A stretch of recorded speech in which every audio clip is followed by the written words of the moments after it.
Simba from Kasmera Energy Solutions, and I'm the technical lead.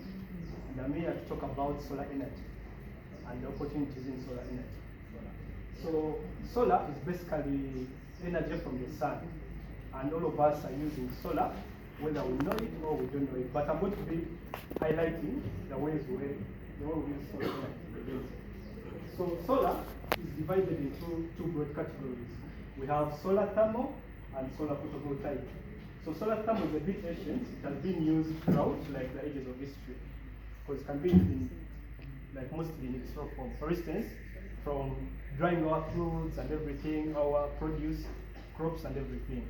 But it has been like modernized somehow to do other activities like solar heating, fruit drying. For instance, here in Kayonga, where people grow a lot of, let's say, pineapples, they use solar thermal technology to dry the fruits so that they can be used further.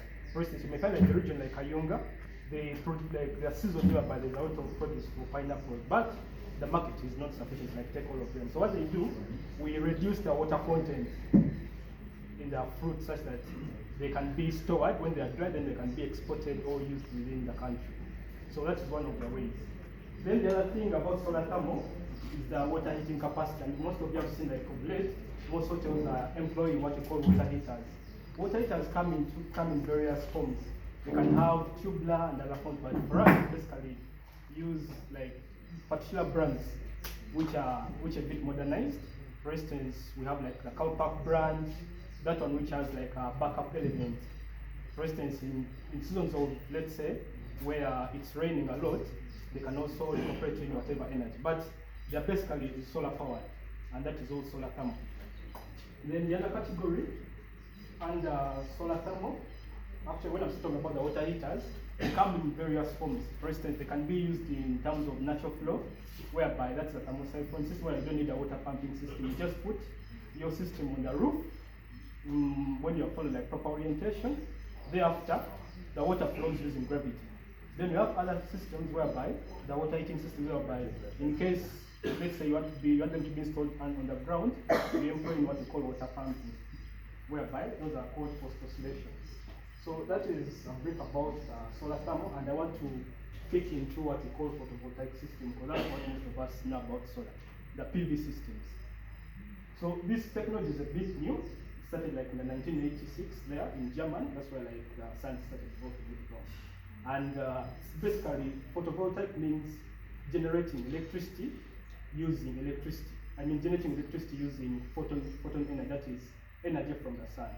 So when you install your panels, let's say on a roof, whereby the radiations can fall onto them, they're able to emit electrons.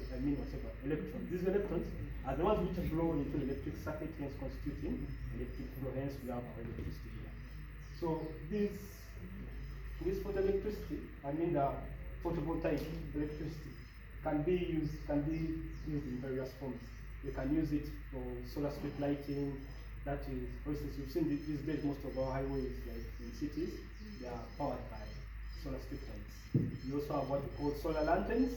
For instance, in case you're going to your village or anything, you can buy a solar lantern which you can give out like a gift or something. Solar lanterns are good components whereby they give us light on charge or already. Just a package. But solar lantern just just a normal package whereby it can give you light. You can use it for phone charging, or it can also come already depending on the percent.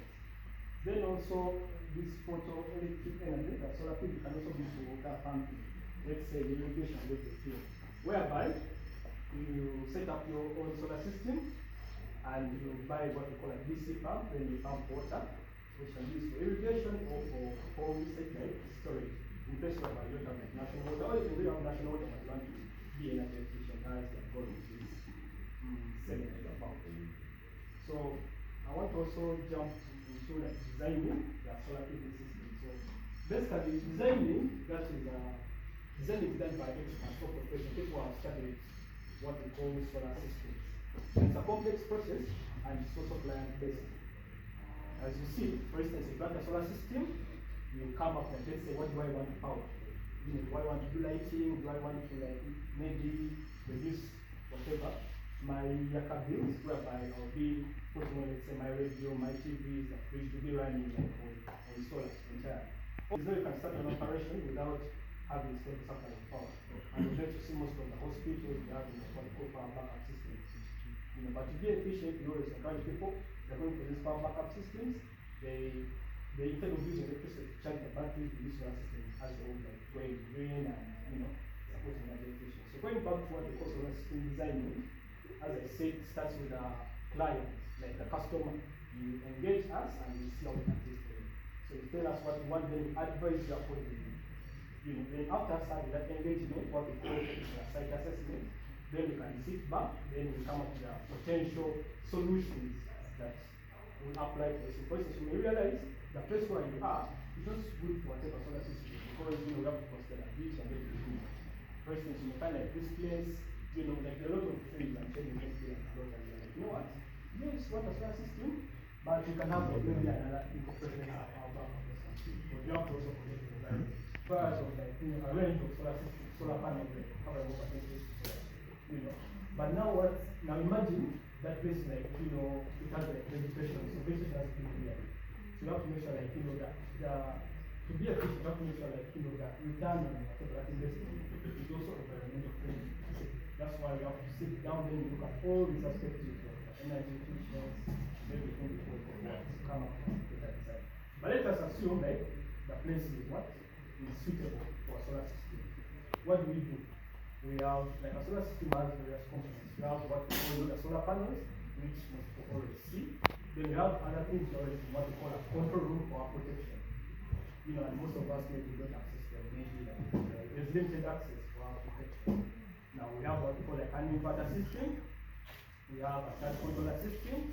Then a battery bank system plus what we call balance of system components. Balance of system components, these are basically like what we call components which complement our solar system. For instance, the cabling, protective devices, the SADs and everything. And those are always what we call our control. For instance, if you look at this place, realize maybe like for the ICT sector is set up right there. Now that's like what I can call a control room for this place. A place whereby our components are put with limited access for their longevity, but also to protect the users from the shock. Now, those systems also, those components, they have to be designed to make like have like stable power supply and also to work for a longer time. Which means you have to sit down with technical personnel using the right tools. For instance, sometimes we use AutoCAD or Adobe Illustrator, depending on the person who's available to do the design. So I want to walk you through how we design like solar panels. How do we determine the solar panels to use and everything. So when we go for an assessment, we talk to the client. Once we talk to the client, we determine what we need. Now I'm going to use a simple example of lighting. Someone wants to put, let's say, interior lights and exterior lights into the solar system. So we sit down, we go to the place, and we determine what to put each light value. Then we also assess how will they be used. Like, are they able to be run during the day? Are they able to be run in the night or something like that? Now, for instance, you can find that client thinks this light should be run during the day. But you see, depending on the consumption that you are talking to us about energy efficiency, you realize that this person wants to put their light versus like this one. You want the lights to be run during the day, but it doesn't. It will be like, it won't be like energy efficient. Like they run them during the day. So what do we do? That's when we start advising. Based on this place, we advise that in case you want this lights to be running like all day or something, we should limit them to these hours. So by that, we are attaining the time of usage. And after getting the time of usage, that's what we call the rating, the power rating of the appliance electrical lights, then you can get what we call the panel. What are the panels, what panel sizes are around. Because when you're designing solar panels, so that they have, let's say 10 watts, 11 watts, 12 watts, 15 watts. They come in what we call like specified numbers. They kind of like have like a 100 watt solar panel. From there we got like a 150 solar watt panel. From there we got what we call a 200 watt solar panel, and so on. So they don't come like in these numbers like 11, 12, 13. They are roughly and those are international standards.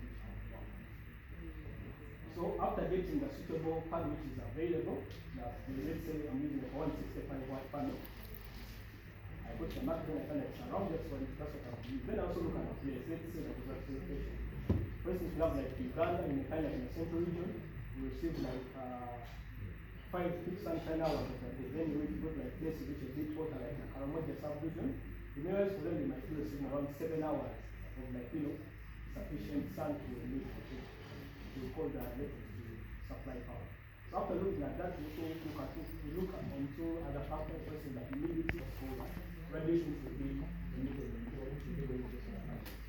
So by that, we have to get what we call peak sunshine hours.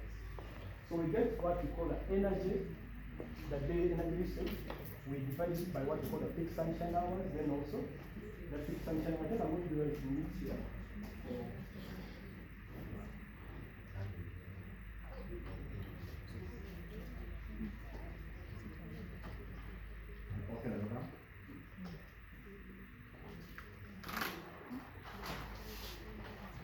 So here, what I'm going to demonstrate is how to size what we call the panels that's going to be used. So, you can say panel sizing will be what we call the energy usage, daily energy usage. Over what I call the peak sunshine hours, the hours, let's say, a region receives, like, okay, we can say, you see, when you are whatever, when the panels are generating electricity, they have a threshold that they are supposed to pass. For instance, you don't expect to like be generating electricity during the night or something. So we have like sufficient, like a threshold of radiation that are sufficient enough for what to use electricity. Then this, I'm going to try to what we call the panel size. And because of the efficiency, you have to put in what we call a recovery factor. Now the recovery factor depends on the person's size. For instance, you realize that the panel size has its own efficiency levels. That's what we just want to include in the recovery factor. So most of us, like once we are designing, we assume our recovery factor is always 1.25, which means the system is roughly 85% efficient.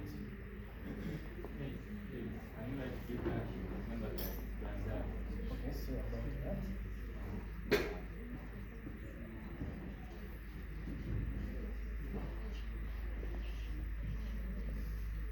Forgive me about my handwriting, I'm not quite right. Yes. Is that visible? Yes, please. So this is the formula we use to calculate what we call the panel size. Then the other thing we want to bring in is what we call the battery bank. Determining the batteries which will be used onto the system.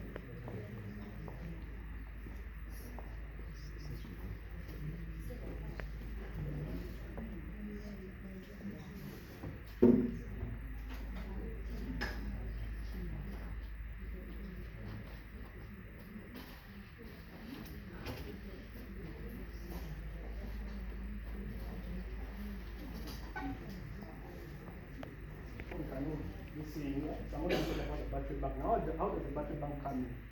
So realize in the night you don't need generating electricity, so yet we also sometimes need electricity in the night. So what do? We solve that by incorporating what we call a battery bank into our system. A battery bank is just a combination of batteries arranged, for instance, and be arranged in series or parallel. So this battery bank is an energy storage system, whereby in the night, instead of us like draining power from our panels, we drain power from the battery bank. So even this is also supposed to be calculated properly while putting in the details. So the formula we normally use to calculate this battery bank is we still get the energy storage we use, I mean the energy usage in the tank. Then we divide it by the depth of discharge. Now each battery brand has its own specified depth of discharge. So realize the other sources, lithium-ion batteries, their depth of discharge is a bit higher, but the cost is also very expensive. Then you find that this lead-acid batteries, the depth of discharge is a bit lower, which means for you to get like a battery bank to serve like a purpose, for lead-acid batteries, there will be more than that than the lithium-ion batteries. Why? Because lithium-ion batteries have like a longer depth of discharge. Depth of discharge goes here. Then you multiply this by the system voltage.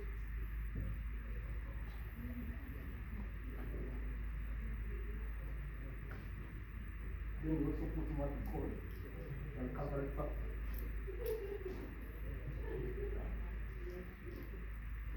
Hope you're still together.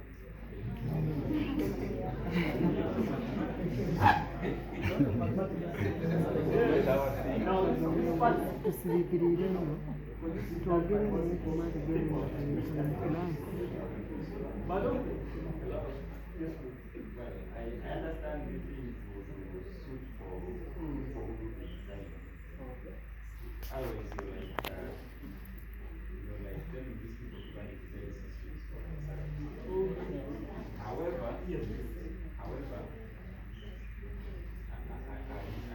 I don't know whether we would be focusing on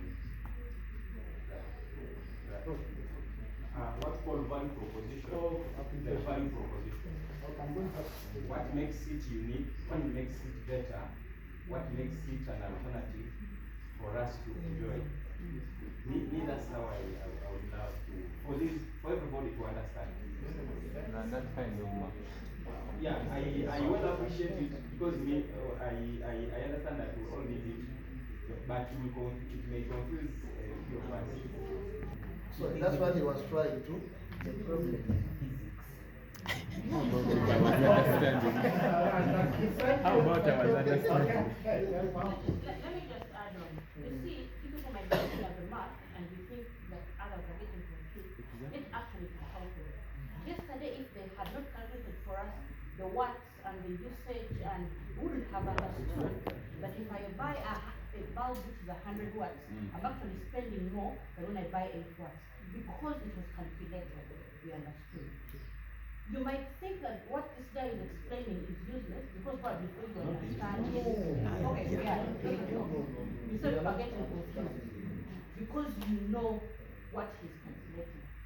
Now, it is helping some of us because, okay, me personally, we have a solar panel in the village. But someone comes and installs the battery and it works for 1 month and it is spoiled. Then you ask them why it is spoiled, and they can't really explain to you why. They just tell you now buy a battery. This one, the battery that was recommended was, he goes up and checks the solar panel and then checks, I don't know what he checks. Then comes down and tells you the thing is spoiled, buy this one, buy the other one. Yet ideally, if I understand what this gentleman is explaining there, I will be informed when I'm making another purchase or when I'm making a repair. And I will make an informed decision. good. Thank you very much. In other planning, every submission is correct, and we all have to agree with it. So let's give our brother a chance to complete this because we all need this information in our businesses. Then we go for team. Kasmera Energy, continue. Thank you very much. So I'm just going to do a roundup. So solar energy is basically renewable energy, which means it's naturally occurs and it's naturally renewable, which means it can never get depleted. That's one of the reasons why we are advocating for solar energy. Then the other thing, it's green energy. It's carbon credits and green flow. As you were saying about what carbon footprint. You realize maybe the only carbon emissions are coming from solar energy is during the manufacturing process. So it's a very clean energy to use. Now it's also it's a silent kind of system. For instance, if you're using, let's say I'm in a dairy farm kind of setting, let's say in a village, for instance, in Chirugura, where I have like a lot of like dairy farms, and you want to, let's say, power your coolers. So if you're going to be running on generator, you realize that generators make noise also and the other associated disadvantages of whatever diesel kind of power systems. But when you come with solar energy, it's clean, it is silent, and once you install a system, you will never know where it's even done unless you see it. Let's say if you are putting a system like at the back of your house, you will never know what's in it because all you need to see, like that system in my life and it's working. So those are some of the advantages of us, like why we are pushing for solar energy. Then the other thing is promising. Right now, okay, the efficiency is still a bit low, but as you see, as more research goes on, the time which we are by these panels have been 85% efficient. Whereby, for you to power such a build, you need like a very small area, installation.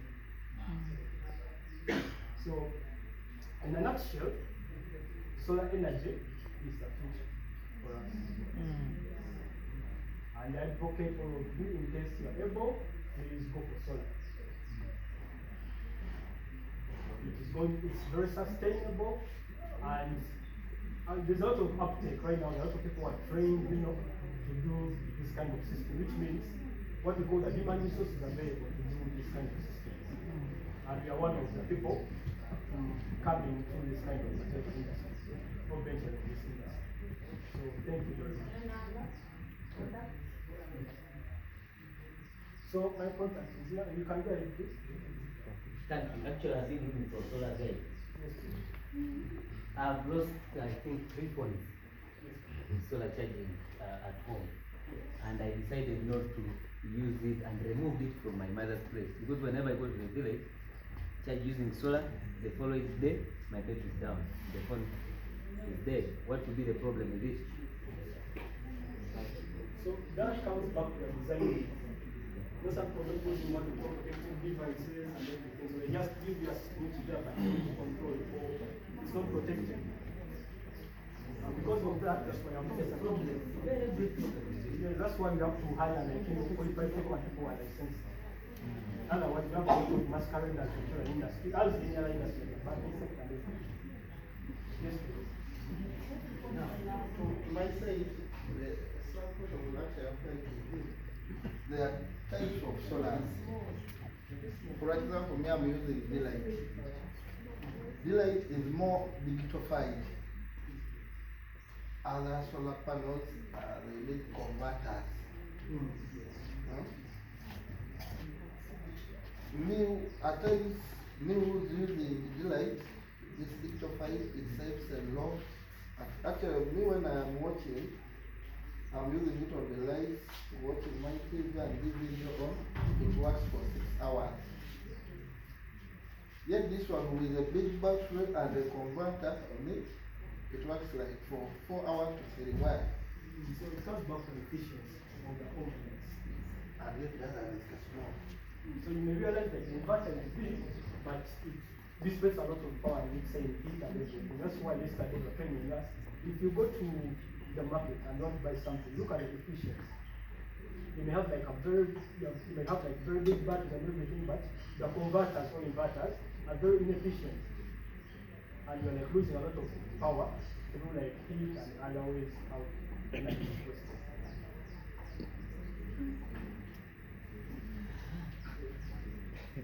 I'm going to check the numbers again. So these are the contacts. MTN is 0786 254 900. Then Airtel is 0752 78 8060. Yes, please. Yes, thank you. Well, my friend did say, you're absolutely right, that you share your social media handles so that we can follow it. Because by real time, I can follow you and directly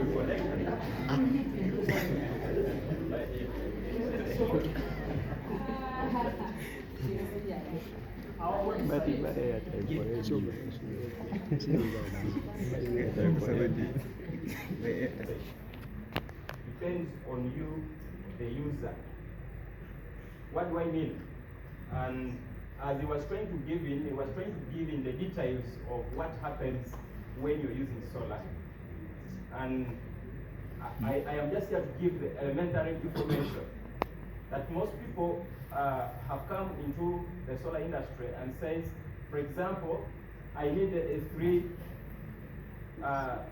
light solar system. That means the solar system will be